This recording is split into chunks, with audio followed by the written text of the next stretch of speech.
It's late 1963 and a new BBC sci-fi show called Doctor Who is in a very perilous position. After the broadcast of its first 4-part serial, the show's ratings were not bad but kind of average, and the show's survival hinged on their next serial, which was something of an ambitious gamble by a then semi-unknown comedy writer. Against all odds, this serial catapulted the new show into a ratings powerhouse thanks to the magic of the Daleks by Terry Nation. You could argue that we wouldn't have Doctor Who today without the Daleks and Terry Nation, as the man's story kick-started Dalek mania in the 1960s, with the word Dalek itself now even being in the Oxford Dictionary. And yet his greatest and most enduring creation was to the man himself something of a great failure, shoddily hacked together at the last minute with absolutely no chance of succeeding. Then, despite this astronomical and totally unexpected success, he spent the rest of his life trying and often failing to get his radical creative projects off the ground. My name's Ruby, aka Hooby Jones, that's Petrol the Dalek, and in this video we'll be delving deep into the life of the man behind the eye stalk and the sink plunger in Behind the Daleks, the untold story of Terry Nation. Terence Joseph Nation's life began on August the 8th, 1930 in Doctor Who's current home city of Cardiff. From an early age, the young Terry would sit on the back step of his childhood home, 113 Fairwater Grove West, jotting down endless stories in his trusty notebook. His carefree childhood days were sadly interrupted by the outbreak of the Second World War, with his father serving in the army and his mother working as an air raid warden. It was these incredibly grim nights all alone in the air raid shelter that would shape his future life and his creative output. Luckily though, he had his incredibly active imagination to keep him company, as well as his trusty companions in all his favourite books. At school, Nation's vivid imagination meant that he was never destined for academic greatness, but this didn't matter as soon another one of his great passions was about to enter his life in that of comedy, specifically performers from the other side of the Atlantic such as Bob Hope and Jack Benny. Terry's passion for comedy and writing saw him leave Cardiff at the age of 22 to pursue a career as a stand-up comedian in London. Success didn't come easy, however, with one particular punter telling Nation, "The jokes are terrific, it's you who's terrible." It was obvious that something of a career change was needed, and through an introduction to Spike Milligan, Terry Nation became part of Associated London Scripts, and began to write for radio programmes featuring the big names of the day such as Frankie Howard, Spike Milligan, and most importantly, Tony Hancock. It was whilst on tour with Tony Hancock acting as his chief scriptwriter when Terry Nation was first approached by Doctor Who's original script editor David Whittaker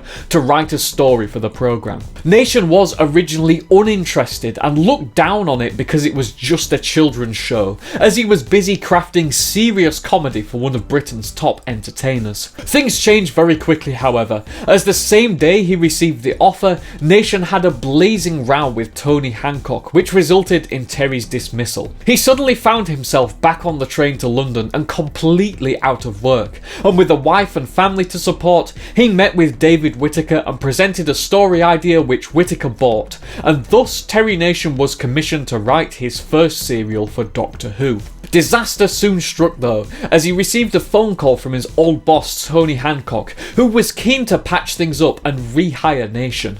Terry was keen to accept, but first he had to get this pesky kids show script out of the way. The writing and creation of the serial now known as the Daleks has often been romanticised even by the great man himself, but he tells a rather different story in this candid interview from 1990. When I wrote that first block of Dalek episodes, I worked on the assumption this was take the money and fly like a thief. The show cannot last beyond its original 13. I mean, what a dumb show, I said. I won't go into a full breakdown here of the creation of the Daleks as the monsters, but the key facts are thus. For his story, Terry Nation wanted to create a monster that had no obvious human form, and although he loved horror films, he wasn't so keen on the idea that you could always tell that it was just a man dressed up in a costume, and was very keen for his monster to be something which avoided this. He wanted them to be totally evil, and drew upon his childhood and vivid memories of World War II for inspiration. And also there's a lot of contention regarding who should be credited for the Daleks' iconic design. In his script, Nation insisted that the creatures were to be legless, with no human features, moving around on a round base with a flexible shaft that acts as an eye, as well as mechanical grips for hands. Designer Raymond Kuzik then took this semi-vague outline and crafted the iconic design that is now known the world over today. And did he get enough recognition and credit for what he created?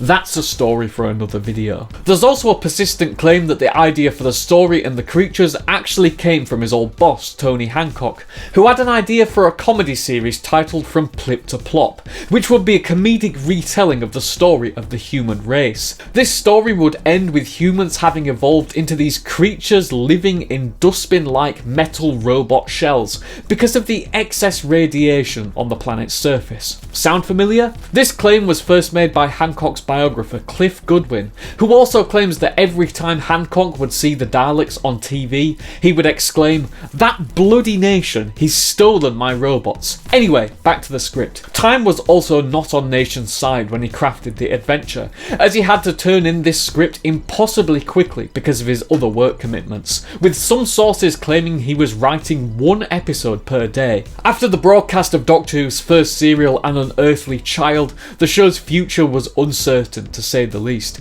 An expensive reshoot had to be done for the first episode, as well as the programme receiving just average ratings and reviews.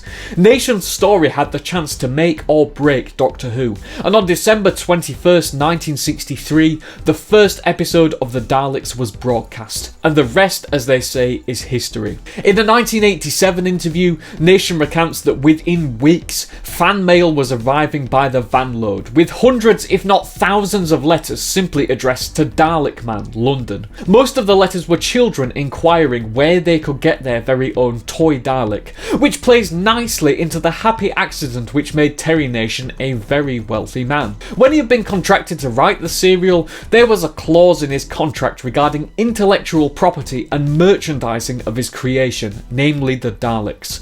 As was common standard practice at the time, the clause was that the BBC would own the intellectual property and merchandising rights. As he was at the time working with Associated London Scripts, the contract was sent to their secretary Beryl Virtue, who simply crossed out that clause before Nation signed and sent it back to the BBC, who seemingly failed to notice that they had just accidentally given away the rights to what would become their most instantly recognisable and valuable product. Following the serial's success, Nation was contracted to write The Keys of Marinus for Doctor Who, before penning a sequel to the Daleks in 1964's The Dalek Invasion of Earth. Terry was particularly proud that at Christmas that year more children watched his Dalek story than watched the Beatles performing live on ITV. He would go on to write and co-write a couple more Dalek stories for the William Hartnell era of Doctor Who, namely The Chase and The Daleks Master Plan. Nation also received hefty royalties from the Peter Cushing Dalek films, as well as all the Dalek toys, costumes and other merchandise. He also tried and sadly failed to get his most famous creation their very own TV show, first on the BBC and then in America, which came incredibly close to happening but never quite materialised. Throughout the rest of the late 60s and early 70s, Nation tried his best to distance himself from the Daleks, as he wrote many scripts and other stories for other British TV heavyweights of the day like The Avengers and The Saint on ITV. He was unable to ever really shake off the shackles placed on him by the Daleks, as he returned to Doctor Who in 1973 to pen Planet of the Daleks and Death to the Daleks in 1974 for John Pertwee's Third Doctor. Terry was then asked to write a script for what would be the debut season of Tom Baker's Fourth Doctor featuring the Daleks, but was politely told by the outgoing producer and script editor team of Barry Letts and Terence Dix that his story was just too similar to what had gone before, and suggested that perhaps Nation further explored the origin and the actual creation of the Daleks. This suggestion afforded Nation the opportunity for something he wished to do for quite some time, which was to give the Daleks more dialogue and exposition. This had been previously impossible, as he'd found that after more than just a couple of sentences delivered by their robotic voices, the dialogue just got lost and became dull and uninteresting. But now with the character of their creator Davros, he could finally have someone to have serious intellectual and moral debates with Doctor Who. Whilst researching this, it also became apparent that Davros could be read as a symbolic representation of Terry Nation himself, a man who in simply trying to survive creates a monster so powerful and so big that it ultimately takes on a life of its own, leaving their creator to live and die forever in their shadow. Away from the Daleks, Nation had two other huge triumphs on television at this time. The first was in his post-apocalyptic thriller for the BBC titled Survivors, which ran for 38 episodes between 1975 and 1977. The second was Nation's true science fiction masterpiece, maybe my second favourite show of all time, in Blake 7. This series saw Nation crafting a magnificent Seven in space type story about a band of rebels fighting back against an authoritarian dystopian regime in the far future across the galaxy. Because it was made by the BBC and often employed the same actors and directors as Doctor Who, it really does feel like Doctor Who's darker and more adult older brother, where the politics are really at the forefront. It also has Nation's best characters by a country mile, with the character dynamics between the ruthless computer genius Kurt Avon and flawed yet lovable hero Rog Blake being really electric to watch. I could go on about Blake 7 all day. If you want to see a video dedicated to Blake 7, let me know in the comments below. Running for 4 seasons between 1978 and 1981, the show became a huge cult sci-fi success, and to this day is often on lists of the greatest sci-fi shows of all time. By this point, Nation's CV and creative output was such that he decided to further his career by moving to Los Angeles in 1980. You'd think that after helping to craft 2 of the biggest British sci-fi shows of all time, as well as even crafting a best-selling children's book in Rebecca's world, that Hollywood and TV executives would bend over backwards to secure the prestige of Terry Nation for their creative projects. Success sadly largely eluded Nation in the States, although he did manage to nab a few rather curious writing gigs, such as writing scripts for cult US TV show MacGyver in the mid-80s. This didn't matter though, as the Daleks and Blake 7 were still incredibly popular in the UK, and the odd writing or consultancy gig stimulated his incredibly active imagination. By the time the 1990s rolled around, Nation was sadly suffering from health issues, although he kept on working, pitching various projects and ideas to TV studios. In the mid-1990s, he was also toying with the idea of reviving Blake 7 with one of the show's leads, Paul Darrow. Sadly though, his health gradually worsened before he passed away on the 9th of March 1997 from emphysema at the age of 66. Though he died at what is now considered to be a fairly young age, Terry Nation left behind an incredibly rich and diverse body of work, and laid down the foundations which have allowed Doctor Who to continue to succeed and flourish for over 60 years and beyond. Thank you so much for joining me on this deep dive into the life of Terry Nation. What's your favourite Terry Nation Doctor Who story or Terry Nation memory? Let me know in the comments below. If you enjoyed this video, this channel also has a Patreon, and if you want to support me to create more videos like this one, then there's a link in the description where you can support the channel and get your name in the credits for future videos and fun stuff like that. Thank you so much for watching. Don't forget to click below to subscribe to the official Whoby Jones YouTube channel.